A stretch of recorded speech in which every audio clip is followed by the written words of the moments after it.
pun wonten ing pundi, walaupun boten kula sebut ingkang paling ngertos, ingkang paling semerap nggih menika Allah Subhanahu wa taala. Mugi-mugi punapa ingkang panjenengan amalaken, punapa ingkang panjenengan laksanakaken menika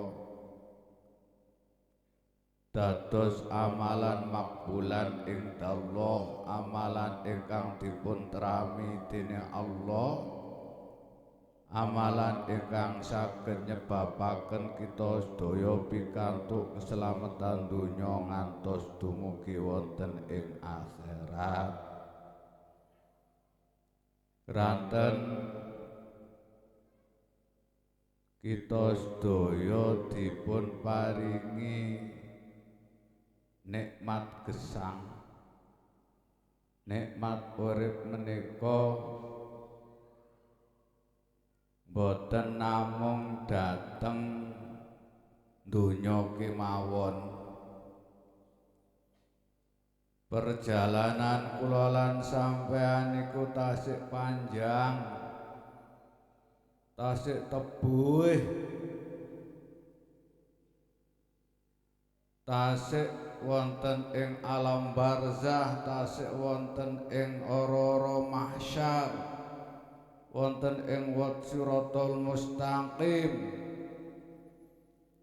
Sedanten niku wau betahaken sangu. Sangune napa? Menawi wonten alam donya menika ingkang jelas sangu kula lan panjenengan sedaya nggih menika perkara donya kados arta, tetedan lan sapanunggalane krana ana ing donya. Lah wonten alam barzah nggih perkara ana ing alam barzah. Lah punapa wonten alam barzah nggih menika amal kula lan panjenengan sedaya wonten ing alam donya. Amal sae ranten al-qabru sundukul amal. Alam barzah, alam kubur niku minangka petine amal. Menawi menungsa utawa derek dulur wonten sing sampun kapundhut, wonten sing sampun sumari wonten alam barzah niku tasik saged ngamal.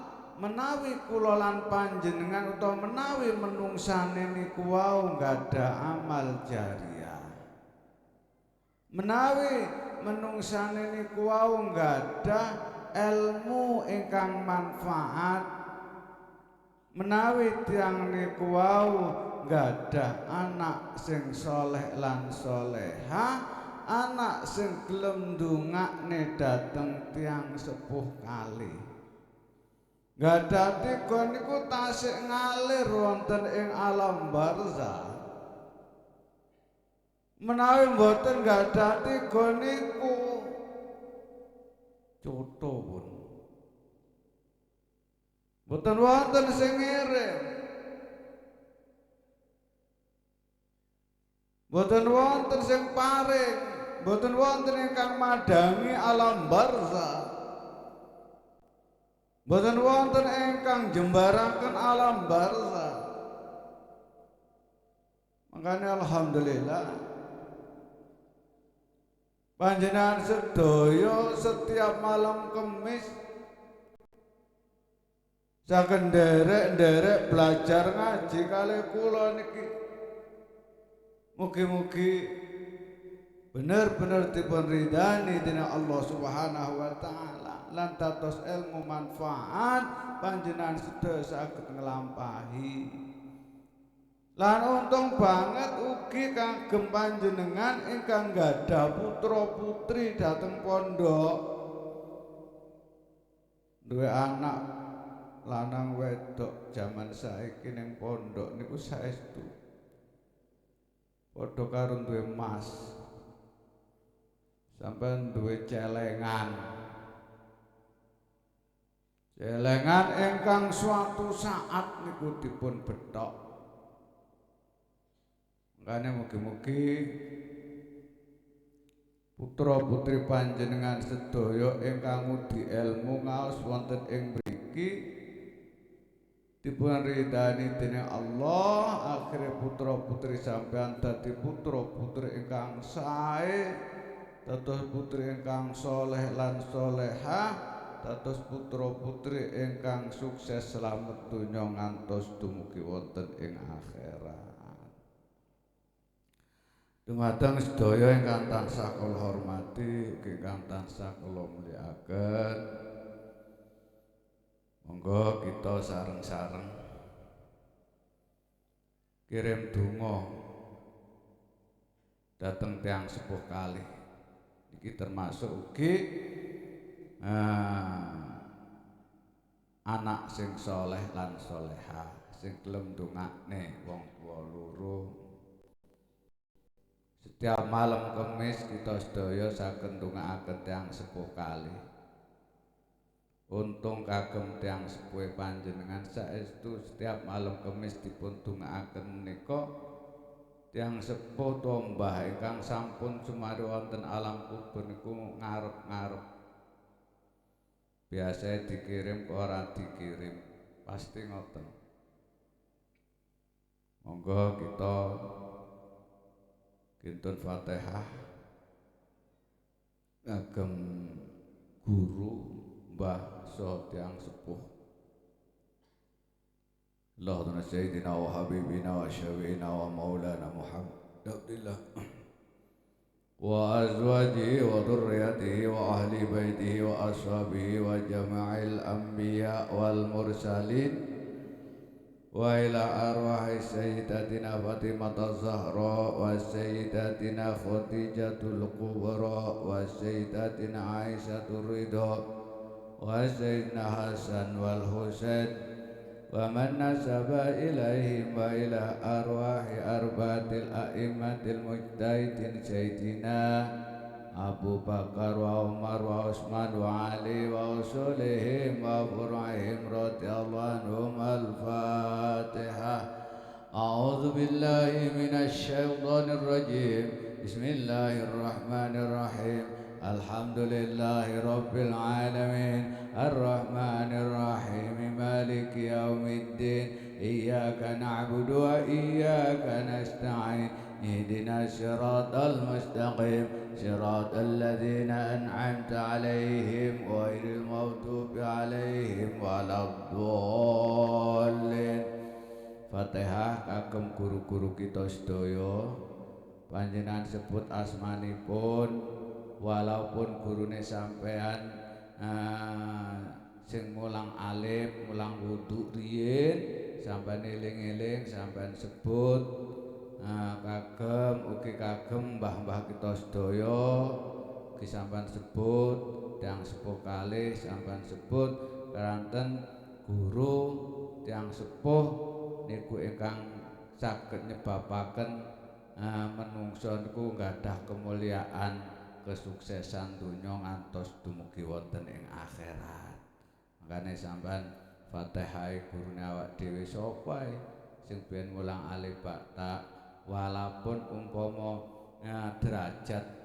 derajat dunya sakniki kalih sampean kok duran sampean niku sampean Fatihah. Dadi pamit sampean kok biyen duwe guru sing pernah mulang alif ba ta, pernah mulang ngenalne Allah, nguri salat. Niku sampean sebut walaupun saiki paribasane wong niku tukang arit, paribasane niku sampean sebut krana sampean mulyakne guru Fatihah ngoten niku kalian Allah bakal dipun bales kanthi kemuliaan. Makane niki sampean sebut guru Mbah Tiang Sepuh kula paring wekdal 20 detik monggo bismillahirrahmanirrahim wa ala arwah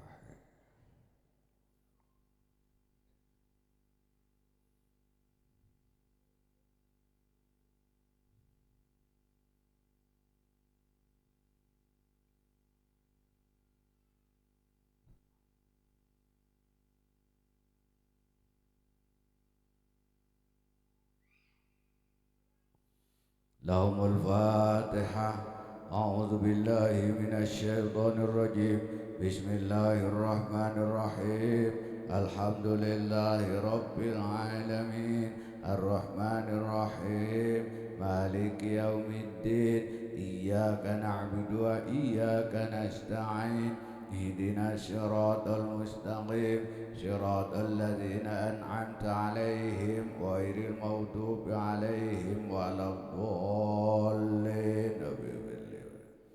Fatihah kagem panjenengan sedaya ingkang sakmenika lenggah derek thalabul ilmi, derek ngangsu kaweruh, derek nggih menika golek pangerti, golek pakerti. Mugi-mugi panjenengan sedaya kalian Allah dipun paringi panjang umur, dipun paringi sehat, menawi wonten sing gadah penyakit mugi-mugi dipun paringi saras dening Allah. Keranten boten wonten ingkang saged marasaken salintunipun Allah. Dokter niku nggih boten saged marasaken niku namung lantaran kita sedaya wekdal sakmenika monggo kita nyuwun dhateng ngarsanipun Allah. Mugi-mugi ingkang sakit dipun paringi waras, ingkang sumpek dipun paringi bungah. Kang rezekine sekedhik mugi-mugi dipun paringi barokah dening Allah. Al-Fatihah. A'udzu billahi minasy syaithanir rajim. Bismillahirrahmanirrahim. Alhamdulillahi rabbil alamin. Ar-Rahmanir Rahim. Maliki yaumiddin. Iyyaka na'budu wa iyyaka nasta'in. اهدنا الصراط المستقيم صراط الذين أنعمت عليهم غير المغضوب عليهم ولا الضالين. بسم الله الرحمن الرحيم. أشهد أن لا إله إلا الله وأشهد أن محمدا رسول الله.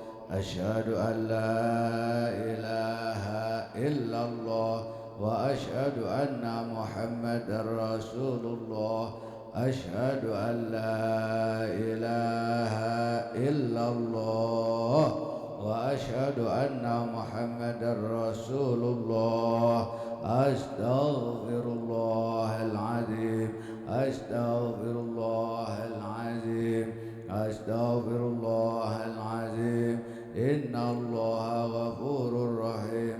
اللهم صل صلاة كاملة وسلم سلاما تاما على سيدنا محمد الذي تنحل بالقدر وتنفرج بالقربات بالحوائج وتنال به رغائب حسن الخواتم واستلقى الغم بوجه الكريم وعلى آله وصحبه في كل لمحة ونفس بعدد كل معلوم له. اللهم صل صلاة كاملة وسلم سلاما تاما على سيدنا محمد الذي تنحل بالقدر وتنفرج به الكربات بالحوائج وتنال به الرغائب وحسن الخواتم واستلقى الغم بوجه الكريم وصحبه في كل لمحة ونفس بعدد كل معلوم له. اللهم صل صلاة كاملة وسلم سلاما تاما على سيدنا محمد محمد الذي تنحل بالقدر وتنفرج بالقربات بالحوائج وتنال بالرغب وحسن الخواتم واستلقى الغم بوجه الكريم وعلى آله وصحبه في كل لمحة ونفس بعدد كل معلوم لك اللهم صل صلاة كاملة وسلم سلاما تاما على سيدنا محمد الذي تنحل بالقدر وننفرج بالقربات بالحوائج وتنال بالرغب وحسن الخواتم واستلقى الغم بوجه الكريم وعلى آله وصحبه في كل لمحة ونفس بعدد كل معلم له اللهم صل صلاة كاملة وسلم سلاما تاما على سيدنا محمد الذي تنحل بالقدر وننفرج بالقربات بالحوائج وتنال بالرغب وحسن الخواتم واستلقى كريم وعلى آله وصحبه في كل لمحة ونفس بعدد كل معلوم له اللهم صل صلاة كاملة وسلم سلاما تاما على سيدنا محمد الذي وتنفرج بالقربات بالحوائج وتنال بالرغب وحسن الخواتم واستلقى الغم وجه الكريم وعلى آله وصحبه في كل لمحة ونفس بعدد اللهم صل صلاة كاملة وسلم سلاما تاما على سيدنا محمد وتنفرج بالقربات بالحوائج وتنال بالرغب وحسن الخواتم واستلقى الغم وعلى آله وصحبه في كل لمحة ونفس بعدد كل معلوم لك الفاتحة.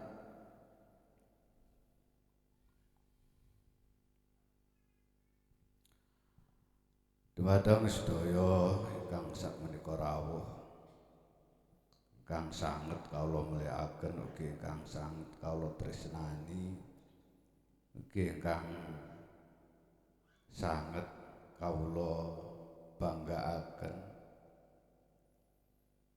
wekdal sakmenika saderengipun kita lajengaken maos kitabipun monggo kita sareng-sareng riyin muji syukur dhateng ngarsanipun Allah kanthi ucapan alhamdulillahirabbil alamin supados punapa ingkang kita amalaken menika tambah barokah dados menawi kita awali kanthi hamdalah insyaallah punapa ingkang kita pelajari menika dados barokah tur dados ilmu ingkang manfaat lan saderengipun kita lajengaken ugi insyaallah boten dangu malih kita sedaya ketugenan salah satu wulan ingkang ugi dipun mulyakne dening Allah amargi wulan menika wulan ingkang badhe dugi menika wonten sesuatu ingkang istimewa nggih menika lahiripun baginda Nabi Muhammad sallallahu alaihi wasallam. Insyaallah kita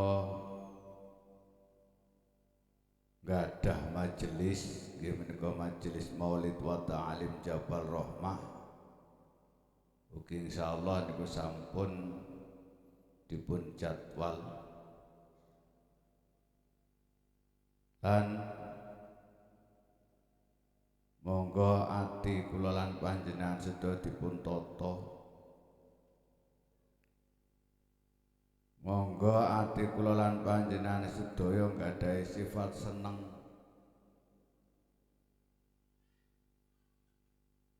sebab seneng panjenengan keranten badhe wonten safari maulid kita sareng-sareng mulyakaken baginda Nabi panjenengan sedaya bakal dipun paringi seneng dening Allah Subhanahu wa taala. panjenengan sedaya insyaallah bakal pikantuk syafaatipun baginda Nabi. Keranten ingkang saged nyafaati menika namung Kanjeng Nabi Muhammad sallallahu alaihi wasallam. Untung banget kita sedaya ingkang derek-derek ngaos ngeten iki akhire ngertos. Lan untung banget kula lan panjenengan sedaya dados umat ingkang akhir nggih menika dados umat Kanjeng Nabi. Makane kula lan panjenengan sedaya kedah merasa bangga, remen, seneng, akhiripun semangat nggih menika nderek punapa ingkang dipun aturake dening baginda Nabi, semangat nderek punapa ingkang dipun sunnah-sunnahake dening baginda Nabi, nderek punapa ingkang dipun lampahi dening Kanjeng Nabi Muhammad sallallahu alaihi wasallam. Insyaallah niku dipun buka malam Jumat malam Minggu tanggal pinten? Supe kula Pak Mustaqim mana di lemah. 14 nggih. Nah, dipun buka tanggal 14. Sakniki tanggal pinten? 29. Berarti perkiraan kurang 16 hari. 16 hari ini boten anu lho niki boten dangu lho.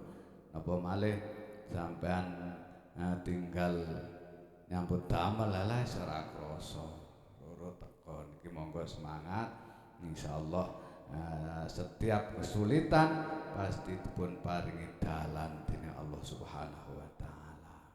Niki wonten sing tebih benjang wonten ing Blitar Kademangan. Niki awak ditaur numpak bis ya kenek, numpak kereta ya kenek. Kereta niku napa? Nggih, kereta. Moga kita sareng-sareng nerusaken keteranganipun kitab. Qala batul hukama'i, qala dawuh sinten batul hukama'i sawenae para hukama. Hayatul qalbi utawi uripe ati fi arba'ati asya'a tetep ing dalem papat pira-pira perkara. Lelan sampean iku enggak ada ati, kabeh menungso iku enggak ada ati. Ana kalane ati niku wau butek utawa peteng. Ana kalane ati niku wau padhang utawa urip. Lah menawi ati kula lan sampean iki urip padhang niku saged nuntun kula lan panjenengan sedaya dhateng dalan ingkang bener.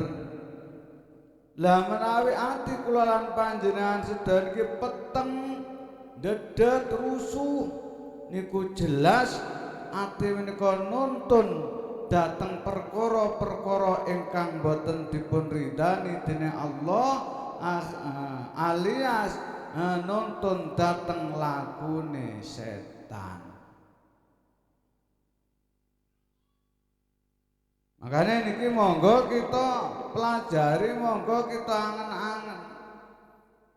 Hayatul qalbi fi arba'ati asya'a. Uripe ati ku ana petang perkara. Dadi ati niki diarani ati niku sakbenere mek situk. Tapi ana ati ketok, ana ati sing ra ketok. Lek ati ketok niku menawi dipun bedal niku nggih ati niku. Sing boten ketok niku ati sing awak dhewe krasa sesuatu sing jero ati niku mboten ketok. Nek dibedal nggih mboten ketok. Tapi rasane nyata. Kok contoh kula lan sampean meneng-meneng kok wonten panganan atine sampean kepingin panganan niku. Lah niku umpami ati niku dipun bedel niku dipun goleki boten wonten tulisane seneng kali jajan niku. Boten wonten mentol ya iki sing seneng kali jajan, boten wonten. Makane awak dhewe kudu belajar. Lah ati sing boten ketingal niku wau kedah dipun isi kalian perkara-perkara ingkang dadosaken uripe ati.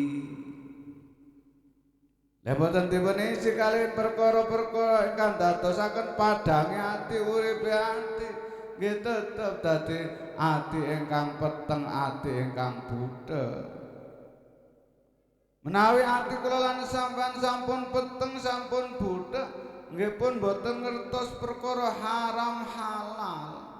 Enggak duweni sifat welas asih. Ora duweni sifat trima, ora duweni sifat sabar. Krana apa wis kadung peteng atine. Punapa ingkang saged nguripaken ati nomor setunggal nggih menika al ilmi. Dadi hayatul qalbi fi arba'ati asya'a.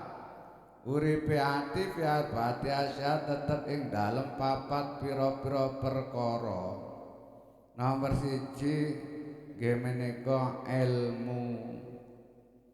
Ilmu niku ingkang saged nguripaken ati. Kados panjenengan sedaya nderek ngaos ngeten iki nggih saged nguripaken ati. Sampeyan nderek maulid, majelis maulid niku saged nguripaken ati. Sampeyan nderek silaturahim niku nggih saged nguripaken ati. Panjenengan mirengaken bacaan-bacaan Al-Qur'an kanthi remen niku nggih saged nguripaken ati. Alhamdulillah.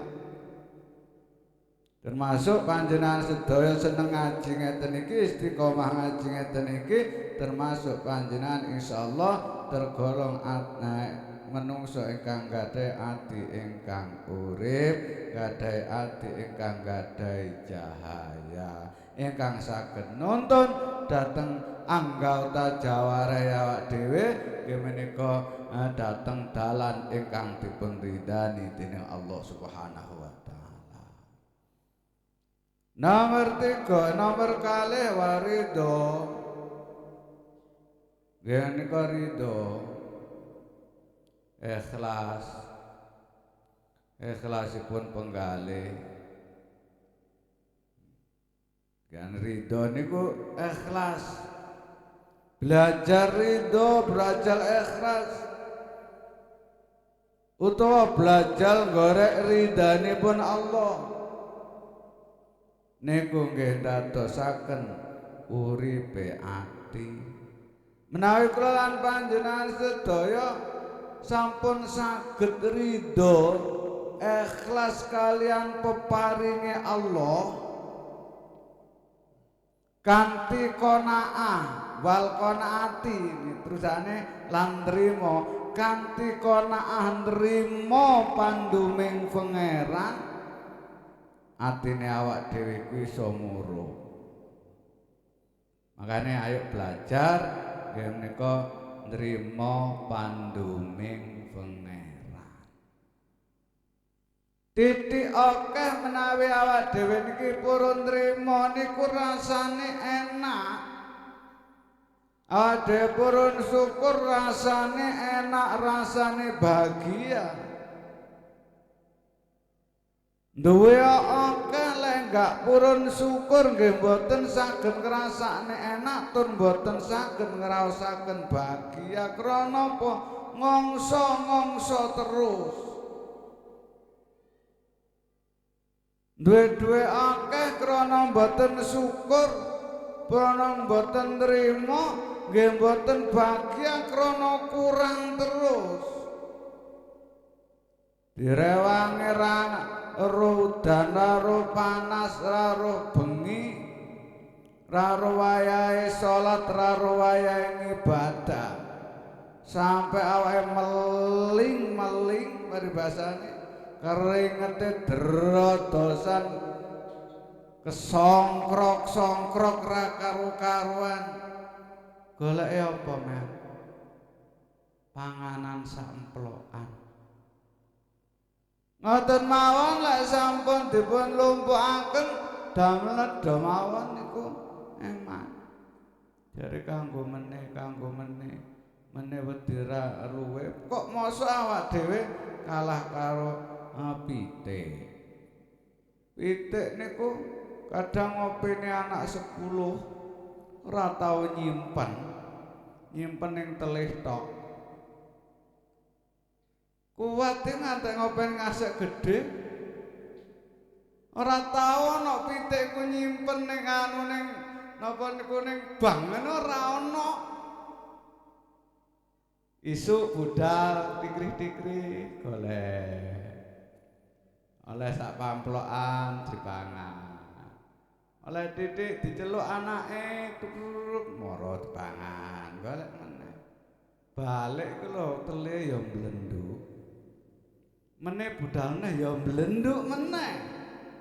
Krana niku panci sifat welas asihipun Allah. Kula matur ngeten niki monggo awak dhewe iki belajar qanaah nrimo panduming pangeran kanthi monggo kita syukuri kita nikmati kalian ngabukti dhateng ngarsanipun Allah Subhanahu wa taala.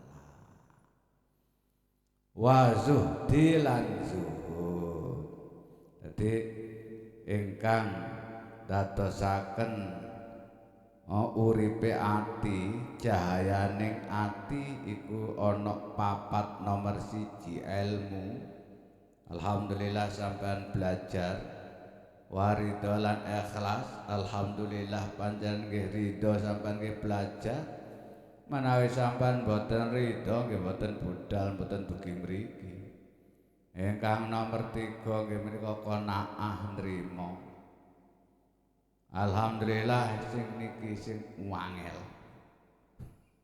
Awak dhewe ya belajar ngoten lho, ngeten iki nggih belajar. Ingkang nomor 4 nggih menika zuhud. Zuhud niku napa? Zuhud niku mboten pati ngreken dunia. Mboten gething ngoten mboten.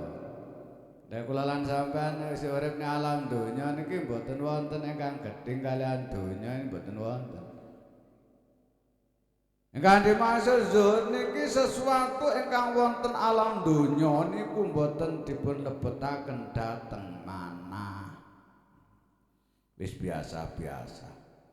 Duwe sugih ya biasa-biasa ae. Duwe gak pati ana ya biasa-biasa ae. Duwe sehat ya biasa-biasa ae. Krana napa? Tiyang zuhud niku ngertos bilih sedanten niku wau kagungane Gusti Allah, sedanten niku wau kula lan sampean namung dipun titipi, kabeh niku mang kagungane Allah. Setiap saat suatu saat kula lan panjenengan sedaya akan meninggalkan dunia. Lha niku tiyang kang zuhud niku paham teng mriku. Lah tiyang dereng paham teng mriku nggih terus kenemenen. Biasane niki lakune tiyang zuhud niki lakune tiyang-tiyang ingkang belajar ilmu salaf niki. Lajengaken pun ngaten napa dereng? Pun ngoten lho. Wong sakniki ngaji niku mboten usah mboten. Awak dhewe ngaji niku kan belajar nggih. Nggih belajar jujur barang ngoten lho maksud kula niki. Lek anjen ngaji niku ngantuk utawa kesel nggih sampun nggih ngoten. Aja dumane isin mbek kancane wis kadung macak melipit rada-rada ngantuk sampun terus nggih terus. Tapi atine ngrundel. Nggih malah mboten dados ilmu manfaat. Dadi kula lan sampean ngaji ngeten iki kan penak wong setiap seminggu sepisan, ora usah oke-oke. Niki wau lho pun kuat ta. Wong sampean awale wau nggih pun lali. Ayo kula bejo napa wau? Lah ya wong lali lho wis ngono arep diterusne. Ngaji arep sak jam saya ponjol, ala yang malah lali kabeh. Pun yang penting walaupun sampean lali ning pikiran, tapi atine sampean pun rekam. Ngoten lho. Atine sampean yo ngrekam. Engko mau tak balen niku ten sampean lali. Lah langsung ngoten. Maksudnya napa atine sampean yo ngrekam? Atine sampean niku lek jaman ben ana pitane ana rekame. Suatu saat sampean niku arep apa arep nglakoni sesuatu, aduh moro eling, aduh iki sing dadekne petenge ati. Nah. Langsung ana rengkame otomatis. Makane kula panjenengan sedaya dipun anjuraken ngaos niku nggih ngeten niki. Insyaallah mudah-mudahan kula panjenengan sedaya dipun slamet nitine Allah Subhanahu wa taala. Kaya kula ngaji niku jan boten paham, boten saged-saged kemawon. Bab kula umpami namung mirengaken ngoten niku boten napa-napa. Malah langkung sae daripada tiang ngerti keminter meng boten purun ngaos. Kan oke saiki. Pinter sembarang pinter berbuat maksiat terus. Mending panjenengan boten saged napa-napa paribasan namung mirengaken ngeten ki khusyuk ikhlas. Dilem ya budal, ra dilem ya budal. Duwe dhuwit ya budal, ra duwe dhuwit ya budal, ban gembos paribasane.